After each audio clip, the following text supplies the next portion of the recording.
Hey, what's up, guys, and welcome back to another video joined by my friend Gavin. We are talking about Marvel video games we want to see coming down the pipeline in the next few years. Before we get into our wish list, we have about 7 games that we're going to run over that we would like to see. But before we get into that, I'm curious to know, Gavin, what are your thoughts on Marvel's Avengers? Have you had a chance to play it? What are your general thoughts on it? I had a chance to play it in the beta, and I'm not gonna lie, it was kind of fun for what it's worth. I enjoyed Yeah. playing with a friend of mine over Xbox Live, and I think the game would probably be fun to play through the campaign whenever it hits a reasonable sale. But the big issue is they were kind of going with this whole live service approach, and now based off of the sales numbers, it doesn't look like they're going to be on track to deliver the content that they've promised in a reasonable time frame. Yeah, there's what, like 200 people playing the game on Steam right now, probably 1,000 people across all consoles. So it's been a For pretty big flop. Yeah, I think in fairness, it's probably a little higher for consoles, Yeah, you're but right. on PC, I think the Steam charts dipped around 300 players, give or take. That's Yeah. brutal when you look at there are games that are years and years old with over 100,000 people playing, so hopefully they can rebound that. I have some ideas for how I think they can revive that. Okay, now hear me out.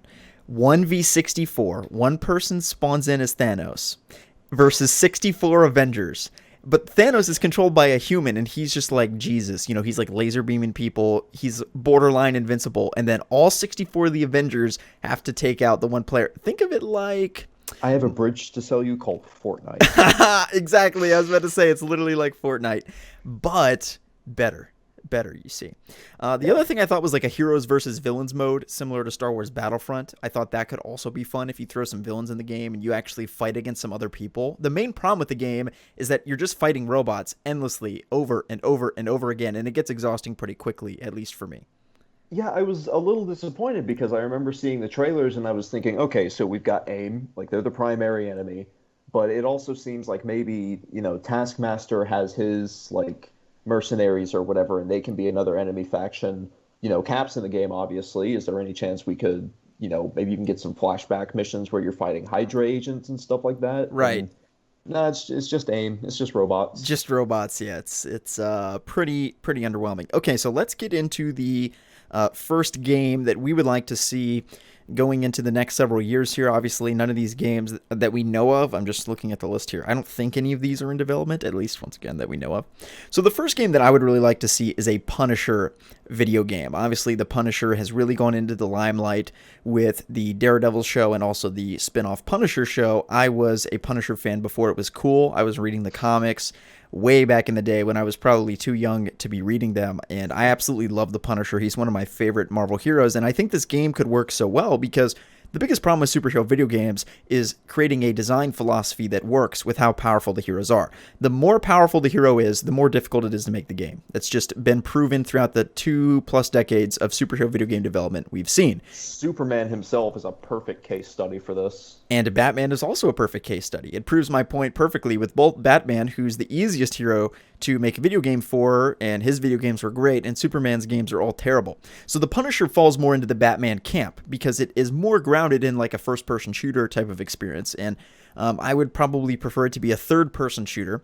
My pitch for the game would be a GTA-style game where you're literally Frank Castle just like walking around, and it would have to only be at night or something. I know that's going to trigger people with, Arkham and the day-night cycle debate and whatnot, but I mean, realistically, he can't just be walking around with an AK-47 in the middle of the daytime, without suspending your disbelief of the cop showing up or something. Granted, once again, I'm emulating Grand Theft Auto. Who knows what they could do? But that's basically my pitch, is a fully open world Punisher style game where you don't have any really fancy tech or gadgets or anything. You're just the Punisher, and it's in an open world setting. What say you about that? I'm sure there's probably ways to actually work around the whole day-night thing. Like I want to say Assassin's Creed did something like this, as did like Dying Light, where the um, functionality of the enemy types and the AI that were in the open world would change depending on if it was day or night. So I Hmm. think maybe there could be like an increased police presence during the day that would put you at greater risk if you, decided to go off and pursue crimes and stuff like that. Oh, yeah, Yeah. that could work. Interesting. Yeah, I would. I think it would just be incredible to finally be able to play as the Punisher. Now, there were some games made for him in the early 2000s. There were. One of them actually got pretty good praise and acclaim. Obviously, they're all pretty outdated, like none of them hold up today. But there is a bit of an establishment for Punisher games. And then I think the other great benefit of a Punisher game is that it gives you the benefit of having other heroes come in that can easily drop in the city. He can team up with people. And that type of thing. So, yeah, definitely on board with the Punisher game. So, the next game that I wanted to discuss was an Iron Man video game, a AAA Iron Man game. Now, as we just discussed, obviously, Iron Man is in Marvel's Avengers. I don't think that his gameplay is particularly rewarding in that game for a number of reasons, most of which being that the character is limited, so he can't really fly around wherever he wants. It's not an open world game in any way. And you can only fly, you can't fly very high. It definitely limits your height. Or very fast. So if you're making an Iron Man game, it has to feel like we really are Tony Stark and that we are in that suit. And for that to happen, we have to be able to like fly incredibly high. I can't say outer space. That would be like impossible to design. But you have to be able to fly super high, super fast. It has to have great integration with the gameplay between, shooting your blasters and then going into hand-to-hand combat and jetpack gameplay and all of that. And I know that they made the Iron Man VR game. I'm obviously envisioning more of an open world title. But I think if we imagine and I know we keep going back to this, I'm probably going to say this a million times, this video, an Arkham-style blank game, which is pretty much, I just want to make an Arkham-style game of, pretty much all these games. But I think with Iron Man in particular, it's really fitting, because you can have, a home base, with Stark Tower that's similar to, the Batcave or something like that. And then you have side missions going on throughout the city, fully open free world, perhaps vehicles that could be utilized, and certainly obviously flying around and everything. So I think that it could actually be one of the easier Marvel heroes to make a video game for. And since the MCU, he's obviously so popular that it justifies a game. And I do think, for what it's worth, the design of Iron Man's gameplay in Marvel's Avengers, as far as the combat is concerned, is done fairly well.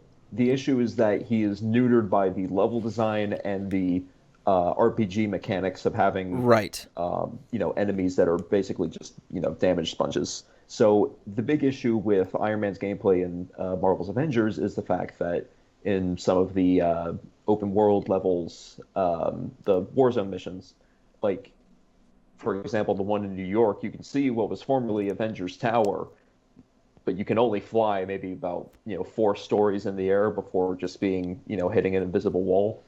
Which is just defeats the whole purpose of playing as Iron Man, Right. And but as far as the actual mixing melee with his various gadgets and abilities, I think that was done fairly well, because you could use ranged attacks and intersperse them with your close quarters hits. And I like how you can use L2 and R2 to kind of snipe people, almost like some shooter game type of thing, right? Where you can have those use the repulsors at a distance. Yeah, I thought that the flight mechanics when you're flying on the bridge mission and you're shooting people with the blasters, that's pretty clunky. I found it pretty difficult to aim and shoot at the same time. That integration wasn't super great. But they're going to need to have really good chase mechanics if they make an Iron Man game where you can chase people around the city and that type of thing. So I think the flight mechanics being super slick would have to be a must-have, and I think the combat would be one of the easier things to make work in that game. Now, the other question would be, who would you want to see as far as villains if they did end up making an Iron Man game? Speaking as someone who doesn't really read a whole lot of Iron Man comics and just kind of knows through the external media. Which, by the way, is everybody. Nobody actually reads Iron Man comics. Continue. I want to sincerely apologize to the 3 Iron Man fans that are watching this video. The first one that comes to mind is probably the Crimson Dynamo, who's had appearances in the various TV shows and games that have come out beforehand. But also one that doesn't get enough attention, and I think would be really fun to work with, would be Ultimo, who is, depending on your iteration, just a giant android, basically the size of the Empire State Building. Damn. I've never heard of that villain before. Very interesting. Yeah, he's actually, believe it or not, the final boss of the Iron Man 2 video game. And what? And this is actually really funny. He makes an appearance in one of the uh, in MCU comics. Like apparently they had to fight him in between Civil War and Infinity War. It was weird. Interesting. Interesting. Yeah. Okay, game number 3. Let's talk about Daredevil. Now, this is something that you brought up and we knew we wanted to discuss before getting into it. I wanted to get your pitch for a Daredevil game. Yeah, so I think our ideas are going to line fairly overall, where uh, take a shot every time we mention the Arkham style of gameplay. Yeah. But he does really is if you've read any of the comics or seen the Netflix series, you know that he operates very much in the same way as Batman, where he stalks enemies through the night and engages in close quarters melee combat. And of course, he would have the batons as a way to kind of throw up a little variety into the gameplay. Right. But I think the selling point of this one would be the way that the story could change based on your decisions in court cases. That would really take advantage of Matt Murdock's role as an attorney in all the Daredevil stories. Wow, that's really interesting. So kind of like a telltale branching narrative type of story, but is that what you're saying? Yeah, very similar to it actually. Like I think, what is it? The first one that comes to mind is the Telltale games, where in the first season, your relationship with Harvey Dent, as well as his eventual evolution into Two-Face, is heavily influenced by your decisions throughout the game. Yeah, I thought that was a great mechanic in Batman Telltale. Honestly, that was one of the better aspects of it. And I think that that would work really well for the game. Also, if there's some skill aspect of it, of like, I'm thinking back to Bully, the video game series, where you would like play as a bully and then you would like go to class and things like that. But you would have all these mini games in like science class to get an A. You'd have to do these like mini games. So what I'm saying is like there's some choice that you make in the game of how you approach the court case. That court case outcome affects the way in which the game plays out. That'd be really interesting. I also think that they would borrow or should borrow from what Insomniac has done with Spider-Man. And this is one way that I would say that this game, a Daredevil game in particular, would be different than Batman Arkham. Because Batman Arkham is very much so a action-adventure game, whereas Insomniac Spider-Man is action-adventure, but it also has a really, really rich, like, personal story with Peter Parker that we do not get in the Batman Arkham games. With Bruce Wayne, we just don't interface with Bruce Wayne very much in the Arkham games at all. So I think that would be one of the biggest strengths of a Daredevil game, is that you would actually be able to explore some of those interpersonal relationships with his clients, with, his love life and other interpersonal relationships with other heroes, etc. Right. Honestly, I just want more Daredevil. I'm really missing the show. Yeah, and that's never coming back, huh? I mean, they just canceled Unless it. Hulu pulls a miracle, but it's going to be weird because, like, it started out on Netflix. Does that mean that all of the original seasons would move over, or I don't know? Because 90% chance it definitely wouldn't end up on Disney Plus. Yeah, it's too mature for that, right? Yeah, definitely. Which kind of sucks because Disney Plus shouldn't just be like kid shit. Yeah, a lot of that's really just tied to the whole Disney brands. But considering how much stake they have in Hulu, that's like the Love Simon series. I think it's like Love Victor. It got moved over from Disney Plus to Hulu because apparently some of the content was considered too mature for Disney Plus. What? I didn't know that. Well, Yeah, there was a big thing about it. interesting. I remember there was this whole controversy surrounding, some other, R-rated content being on the platform. And also, of course, with X-Men, everybody's like, oh, X-Men is still going to be R-rated. And then I was kind of just like, Disney is like, going to... Logan? Yeah. Or, Logan and Deadpool, yeah. Yeah, and I was like, Disney is going to Disney-fy that. They're going to, even if it is still edgy, they're going to tone down the edge a little bit. And everybody's like, no, they're not. They're going to keep it exactly the same. And it's like, I think they really pulled it off well in the comics. Actually, they had a separate brand called Max, where characters like Jessica Jones, Daredevil, Punisher, and Deadpool, and even Ant-Man for a couple of issues. It was weird. Appeared under that branding rather than Marvel. And I think if they, revived that or did something like Marvel Knights, then they could kind of find a way to separate it from the kind of family-friendly tone of the MCU and everything. Yeah, yeah, definitely. But I'm interested to see the future of Disney Plus in particular. Okay, yeah, I think we've covered a good basis there for Daredevil. Yeah, I mean, pretty much just Arkham style combat, I would say. They could make some evolutions there. Also, with the fact that he's blind, obviously, you could really take like the stealth mechanics, I think, to a whole nother level with like some pulsing, sort of system where you press L1, like kind of a detective vision type of system, but totally different. Right, but considering he uses his hearing, it would be more about like echolocation to, sense out Right. key items and characters. Which would be really cool. And maybe you There could. was there was a game. It was Prototype 2, actually. Did you ever get to play it? No. There was it's a very superpower oriented game, but there was one feature in the game. I think it was called like Predator mode or Hunting mode or something like that, and you would click in the stick, and it would send out like a wave, and then that Oh, wave, depending on yeah. your objective, would come back from a certain direction, and you would have to follow it like that, like a sonar, Yeah, basically. like sonar echolocation type of situation. That'd be really Exactly, yeah. interesting. Yeah, definitely. Okay, next game. Let's talk about Thor. Now, Thor is another character that is in Marvel's Avengers.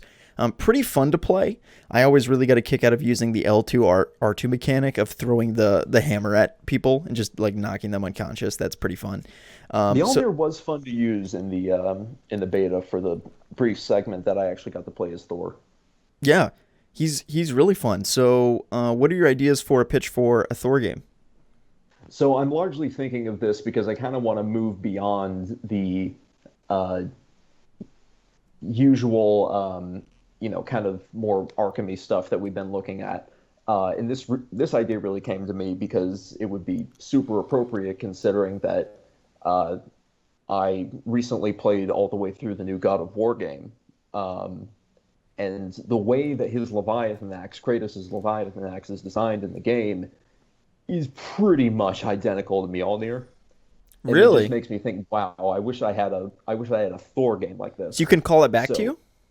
yeah, you can throw it, you can get it to stick into an enemy, and then you can press the triangle button, I think, to call it back to you, and it'll hit other enemies on the way back as well. It's pretty That's rad. fun.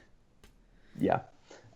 So yeah, just stuff like that, and I think even if they wanted to take some of the concepts that Square Enix was working with, such as like an armor system, I think that would be honestly kind of cool and appropriate for Thor, considering that, yeah, you could have his, iconic classic look, but then you could also get these like different Asgardian enchantments and Yeah. armor pieces and stuff like that.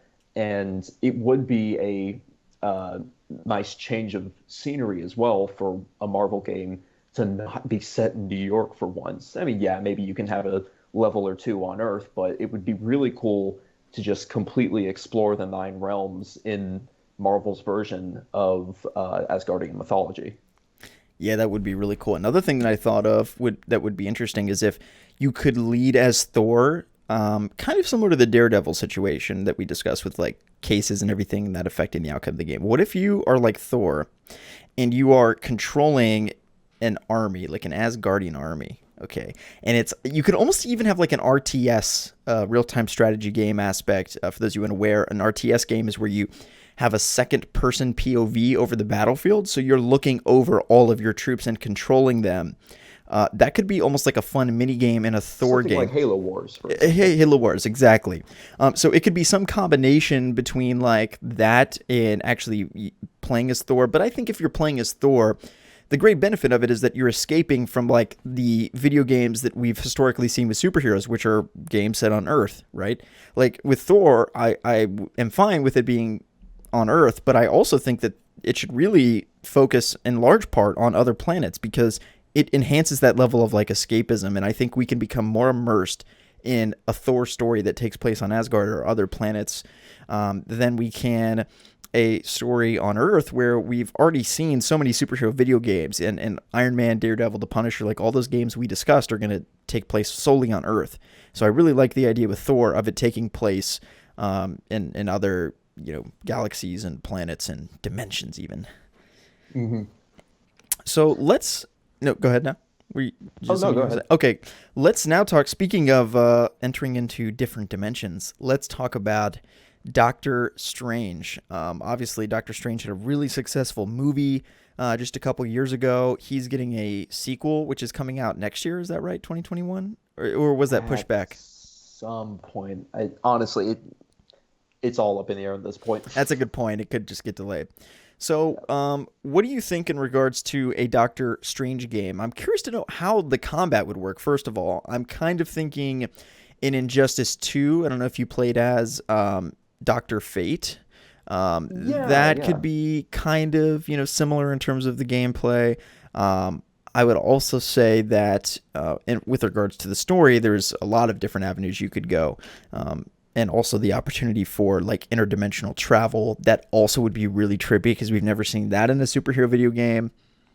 Yeah, so the first comparison that really comes to mind is something like a spectacle brawler in the same vein as like a Platinum game, such as Bayonetta or Metal Gear Rising, where you have, Doctor Strange as his abilities for like energy projection and other, forms of mysticism.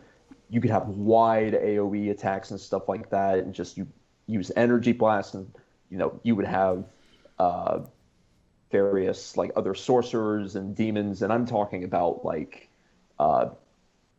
dozens of other enemies in any given arena that you just wipe the floor with. Damn. Really kind of empower Doctor Strange in a way that we haven't seen in the movies outside of, kind of in the kind of near the end of Endgame where, he was summoning, different rifts and stuff like that to suck enemies into. Right.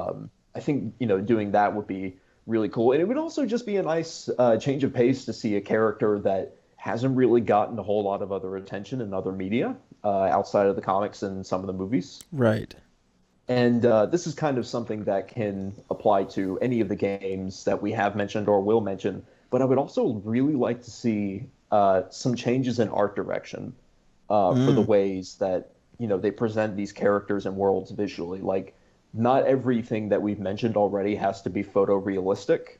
Yes. I think it would actually be really cool in the case of Doctor Strange if they kind of went with almost a something like Borderlands or Ultimate Spider-Man and like a shaded look. Really make the colors and creature designs and stuff pop out. Yeah, I was gonna say even I would pop the colors way up, and you could even do almost like a psychedelic type of design with super, super exaggerated bright colors. That would be so cool with Doctor Strange. Whole game look like a Tool album cover. Yeah, exactly. Yeah, I'm just really interested with Doctor Strange, how the combat would work, particularly with like you could teleport from different worlds, so it could have like this time travel aspect to it where fast travel like in a lot of other video games. But also there's the aspect of like, well, can you use it in combat to get from like if you're in front of your enemy to teleport behind them instantly, and that type of thing. That would be really cool. Yeah, Devil May Cry 5 actually had a mechanic that True. was very similar to that, where you could, teleport around the any given arena based off of which character you were playing. Like V specifically, he had his combat was entirely focused on two familiars that he had with him, which were like a crow demon and a panther demon, and so he himself did not have any actual melee capacity, and so he would just send them after the enemies that were all around the map. But they themselves could not kill any enemies there. He actually had to deliver the killing blow. Yeah, it was really interesting because you could just lock onto an enemy and whenever they were stunned, you could teleport over to them, stab them, you'd just be done with it. Interesting. Okay, so for the last game that we have listed here, Agents of S.H.I.E.L.D., and I gotta say, I don't know if I agree that an Agents of S.H.I.E.L.D. game is what we want to see. Even, come on, at least Defenders. Like, come on, give me something. Now, why Agents of S.H.I.E.L.D.? Yeah, I knew that this one would be a little off the wall, but I did want to pick something that wasn't, uh, anyone's first guess.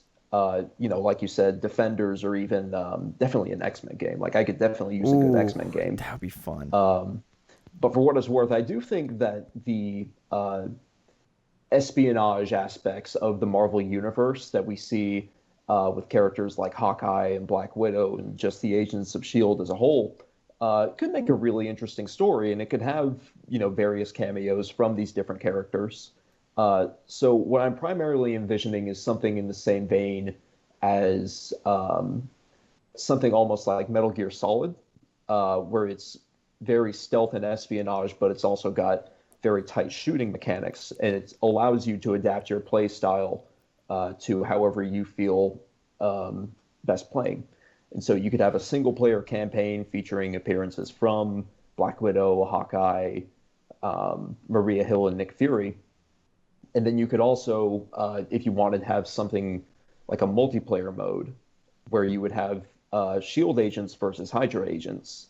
And specifically with that multiplayer mode, I thought it would be really neat if you could introduce weapons to the game, along with your standard military rifles and stuff like that. You could also have them be able to pick up different like Chitauri tech, modified Asgardian weaponry. Just really put that Marvel Universe flavor into it.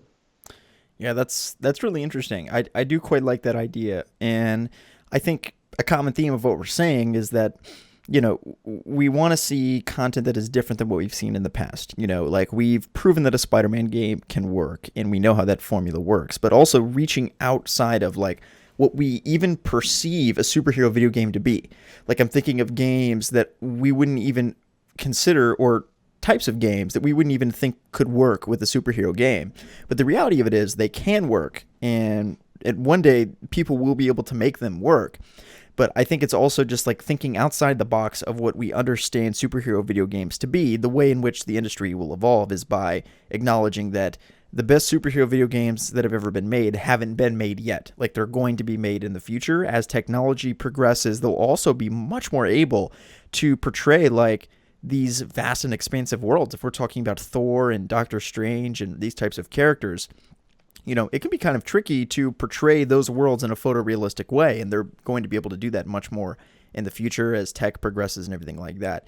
In regards to Agents of S.H.I.E.L.D., I also really like the idea of it not being a solo hero game, because all the other games that we pitched are solo superheroes. And one of the problems that I run into with Batman Arkham in particular is that you can feel very isolated and alone when you're playing the game, and like you don't have any level of camaraderie with other people, whether that be like AI characters or actual humans. And there is an intentional design aspect to Batman Arkham Asylum with why they did that, because they want you to feel isolated and scared and alone and everything. But then when it gets to the other games, Arkham City and Arkham Knight, you feel that much more, and you feel like, dang, I kind of wish I was talking to more people and had more acquaintances running around and that type of thing.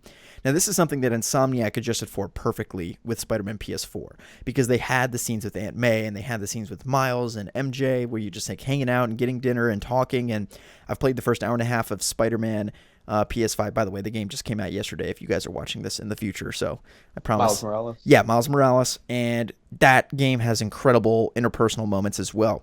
And I think that an Agents of S.H.I.E.L.D. game, a Defenders game, these other team-style games, that's why I'm actually quite excited for Rocksteady's Suicide Squad, is because it gives you that avenue to turn these games, which are typically just, oh, you play as one guy, and you're the hero, and you beat everybody up, and you kill everybody, and you're the best ever, blah, blah, blah, and turning them more into, like, these are movie experiences with gameplay aspects to them, because they're such high quality in terms of the narrative.